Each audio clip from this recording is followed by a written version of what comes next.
So let's have a look at some trigonometry issues, specifically reduction. So let's have a look at what we get given over here, which is just sine of theta minus 360 degrees,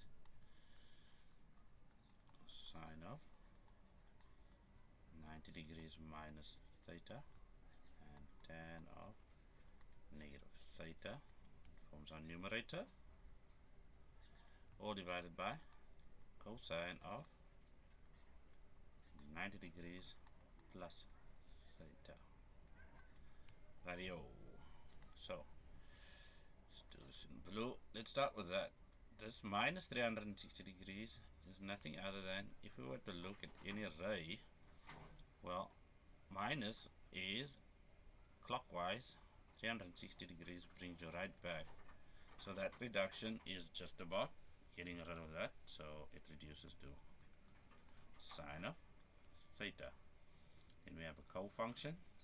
Well, that's the first quadrant, so the cofunction of sine is cosine of theta.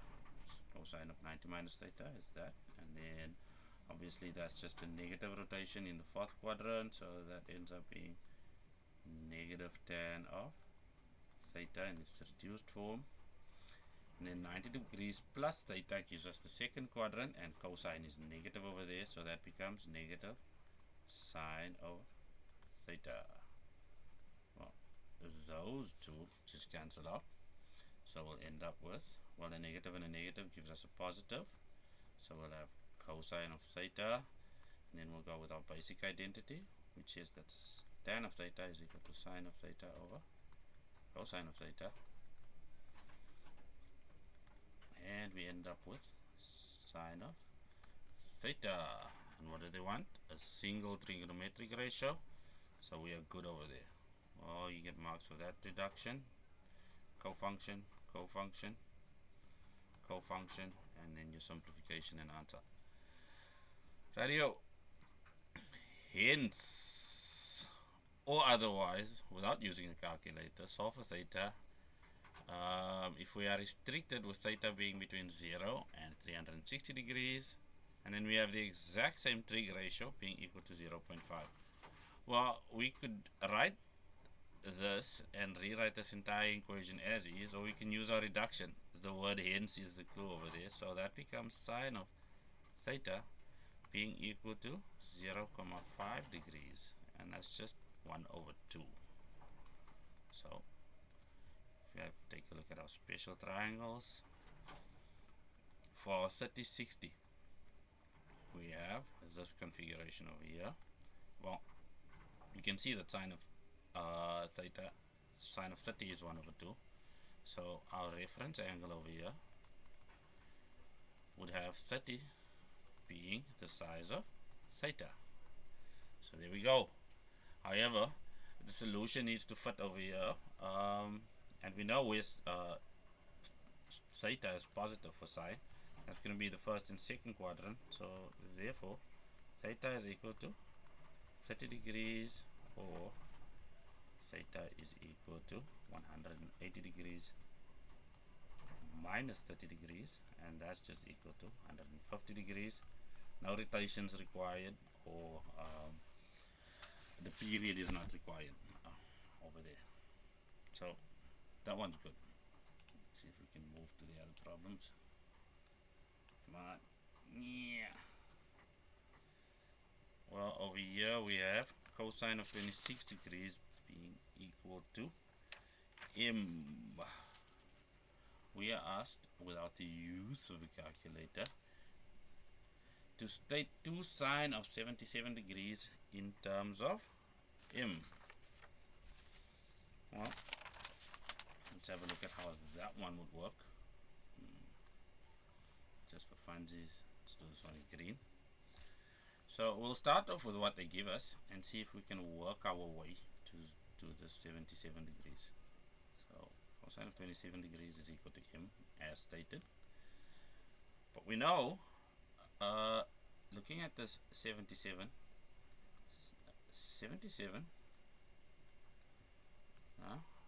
well, if we say 90 degrees minus that, we end up with 13.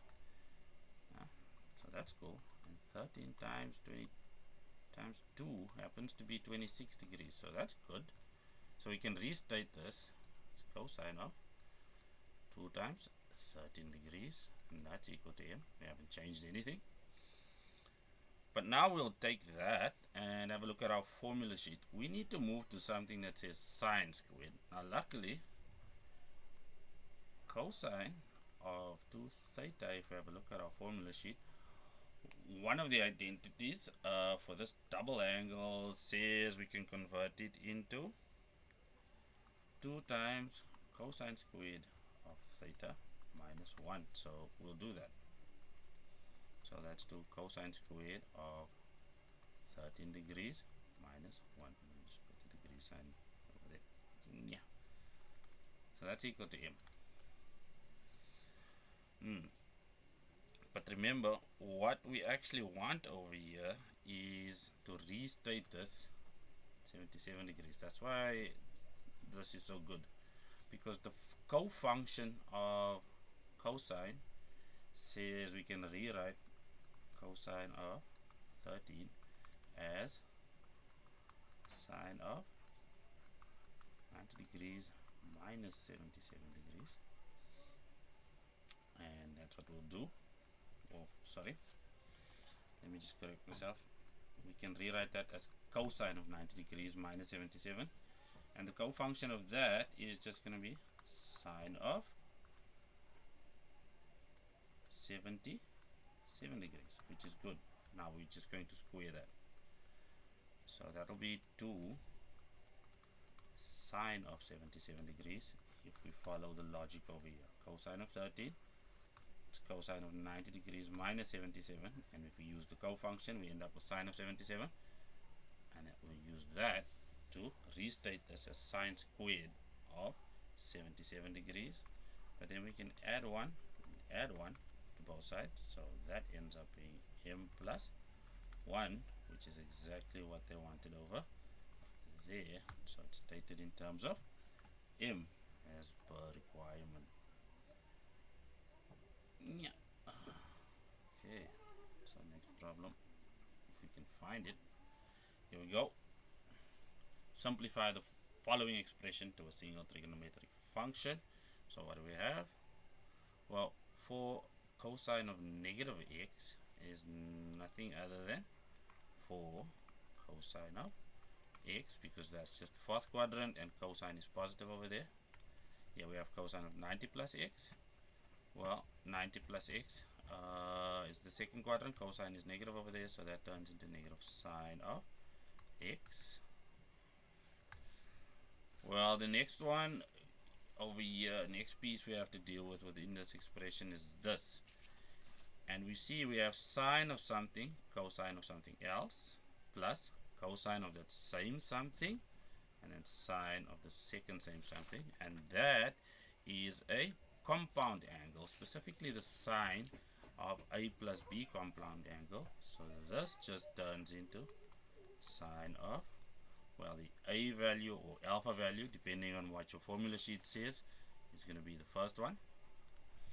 That's just going to be 30 degrees minus x, and then we add the second argument, which comes from the second factor in both terms, which is just x. So let's simplify this. So that becomes negative, we'll restate that for in terms of 2 times 2, and then we obviously have the sine of x, which is that one, and we have a cosine of x, which is that one. I think some of you may already know where I'm going with that. But over here, minus x plus x is 0, so we are left at the bottom with sine of 30 degrees. And from a previous problem and its accompanying special triangle, you know that sine of 30 is just going to work out to, well, opposite of hypotenuse. So we know our denominator is going to be 1 over 2. Well, this is a double angle, so we'll have minus 2, and then converting the double angle, we'll have sine of 2x, converting that expression into its double angle. So as we can see, 2 divided by half gives us 4. It was negative, of course, and then we have sine of x, and that is again a single trigonometric function as per the requirement. Let's see if we can keep the momentum going. Yeah. Let's just do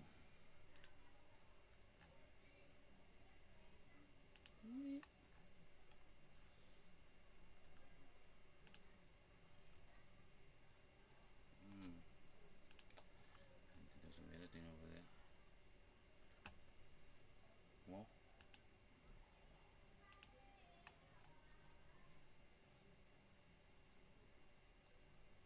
and now we have an identity to prove, and what we're being asked to do is we're being restricted by being told to use the expansions for these compound angles, sine A plus B and cosine of A plus B again, which means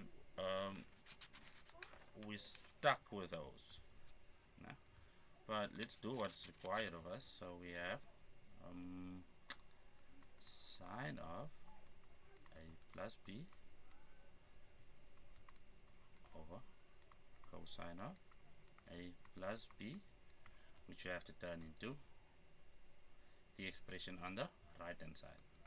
So without further ado, well, the numerator becomes sine of A cosine of B plus cosine of A sine of B, and then the denominator becomes cosine of A cosine of B minus sine of A sine of B. Now, what do we do now? So as it is, it looks nothing like the target expression on the right, but there is a bit of a clue over here. We can see we have two terms at the top and two terms at the bottom still, and we do know that sine of theta over cosine of theta gives us tan of theta. So we need a divisor that enables us to get tan ratios into this expression, because its form is already good. We have a plus at the top, the target has a plus at the top between terms, we have a minus at the bottom, and the target has a minus at the bottom as well, or in the denominator.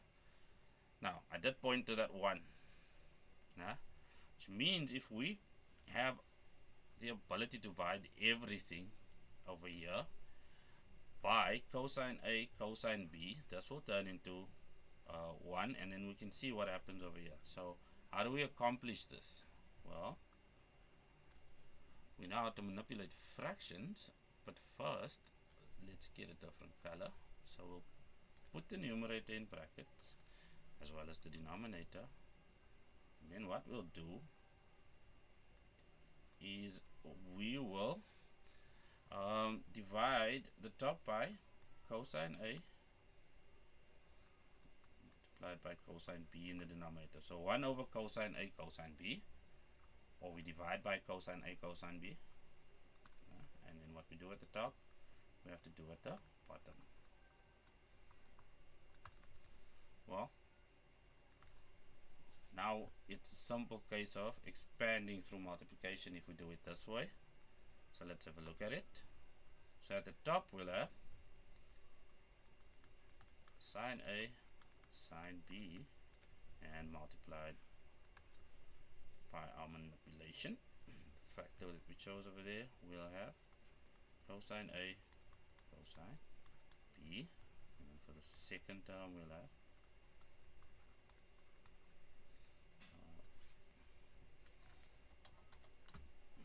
cosine A sine B divided by cosine A cosine B, of course. That's all being divided by, just scroll down a bit for space, we'll have cosine A cosine B, of course, divided by that.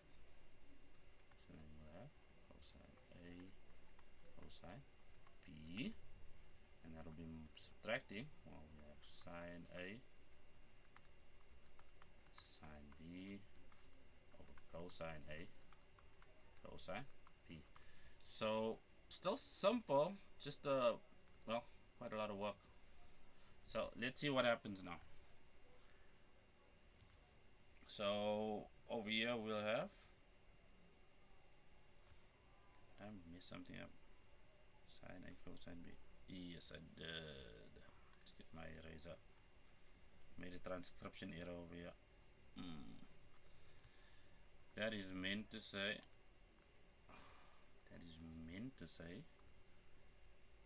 Cosine B. Okay, so now that I fixed my error, those cancel, and those are equal to 1. Being divided by itself is 1, and then what we'll see is here we are left with a tan from the identity. That also turns into tan B specifically. That turns into 1 because anything divided by itself is equal to 1. That turns into tan. That turns into tan. So by using the clue left in the expression, we are left with tan of A plus tan of B, all divided by 1 minus, well, tan of A multiplied by tan of B, and that is equal to the right hand side as required. So hopefully that did help. So let's get our space back. We will need it. We shall need it.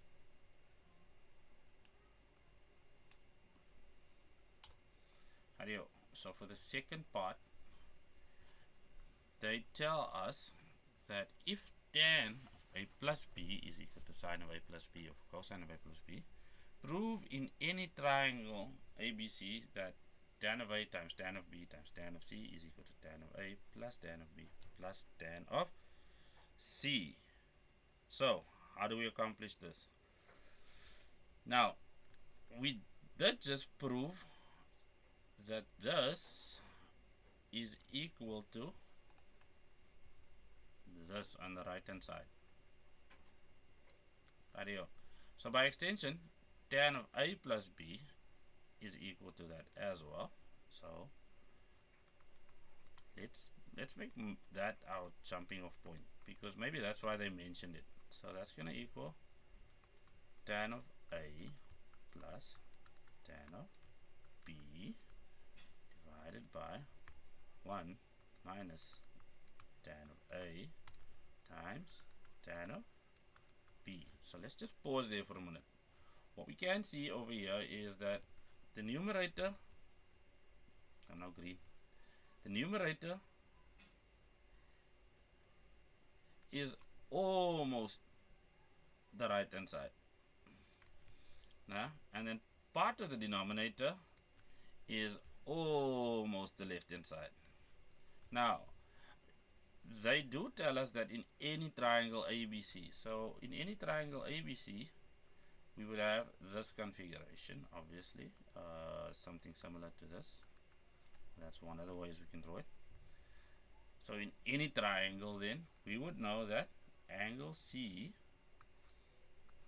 is going to be equal to 180 degrees minus the sum of A plus B. And conversely then, angles A plus B would be equal to what? 180 degrees minus C. Now that's what we want to get to, because this is what we have over here. So let's just rewrite the left hand side in terms of that, because we need an angle C. So that's going to be equal to tan of 180 degrees minus angle C. And then on the right, well, we haven't done anything to that just yet, so let's just leave it alone in the form we found it. So it'll be 1 minus tan of A times tan of B. Well, so what we'll do now is multiply both sides by the denominator. want to get this tan of A plus tan of B alone. Again, let's spoil ourselves with a change of color. So we'll have 1 minus tan of A times tan of B. And if we do our reduction of this expression, what we'll have is, well, that's the second quadrant where tan is negative, so we'll have negative tan of C, and that'll all be equal to tan of A plus tan of B. So let's see what simplification does for us. So if we distribute that tan of C correctly, what will end up is negative tan of C. Negative and a negative gives us a positive, so that'll be tan A times tan B times tan C, and that's all equal to tan of A plus tan of B. And then you can just transcribe that. That's plus tan of C, so that zeroes out. But what we do to the left, we must do to the right, and lo and behold, what was required ends up popping out.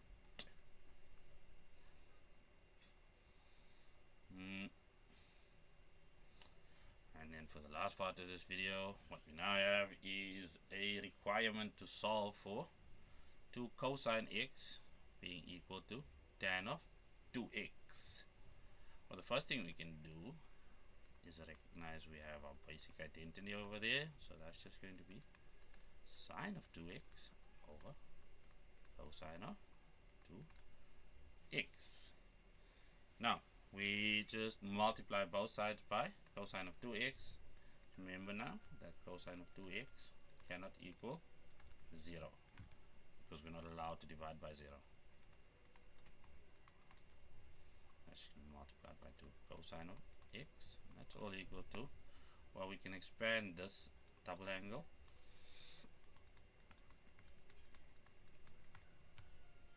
Now, it requires a bit of playing around, but what we'll end up with that's useful for that cosine of 2x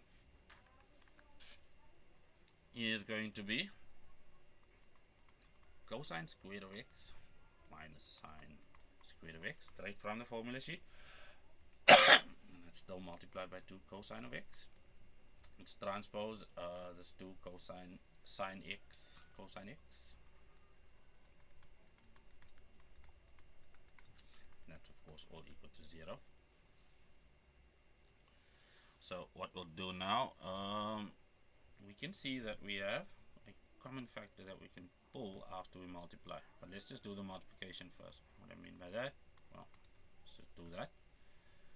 And in a different color, obviously. So it's 2 cosine x, cosine squared x, minus 2 cosine x, sine squared x, and then minus 2. And then I'm just going to change the order. Doesn't change the value of the thing, of the term. Now we can see we just happen to have a common factor of 2 cosine x, and then what's left? Oh, we have cosine squared x minus sine squared x minus sine x. That's all equal to 0. Cosine squared x becomes a bit bothersome, so let's do something with that, with our original Pythagorean identity. So that just converts into minus 1 minus sine squared of x, minus sine squared of x minus sine of x. It's all still equal to 0. See if we can get this done within the space that's left. That becomes minus 2 sine squared x. I think there's a way we can manage the space. Do this, we'll have some left over there. So this just becomes 2 cosine of x. And then if we take a negative out, we'll have 2 sine squared x. Remember, we're taking that negative out as a common factor. We'll have plus sine x and minus 1. So that takes care of everything over there. And now we have a quadratic in terms of sine x, which we can factorize as follows. So that'll be, we just move everything over here. We'll have, see, move a bit more to the right, more. I think that does it. So we'll have minus 2 cosine x being, and then 2 sine x. Let's have sine x over here. Well, we need a positive term in the middle, so that'll be plus 1. It's all equal to 0. And then obviously we'll have minus 1 over here, which is going to give us back our original term. Therefore, we'll have minus 2 cosine x equal to 0, or sine x being equal to 1 over 2. That's from this factor. Or we'll have sine x being equal to negative 1. Can do that slightly better given our space limitation, minus 1. So this one is undefined, so that solution doesn't count. And then obviously we are talking about our reference angles. So over here we'll have x being equal to 30 degrees. And then over here we'll have x being equal to, well, where's sine of x equal to negative 1? At 270 degrees. However, what we'll do first is do our general solution for these. So what we'll have is, well, sine's positive in the first and second quadrant. So x is equal to 30 degrees plus 360 degrees. Okay. Or x is equal to, well, where is it also positive? That's 180 plus 30. So, no, sorry, 180 minus 30. Because that's the second quadrant, so that'll be 150 degrees plus 360 degrees. Okay. And then obviously over there, this is going to be equal to 270 degrees plus 360 degrees. Okay, and that's obviously all where k is a member of the integer family. So what's the requirement of it now? Well, these values need to be restricted between negative 90 and positive 90. So let's start with this.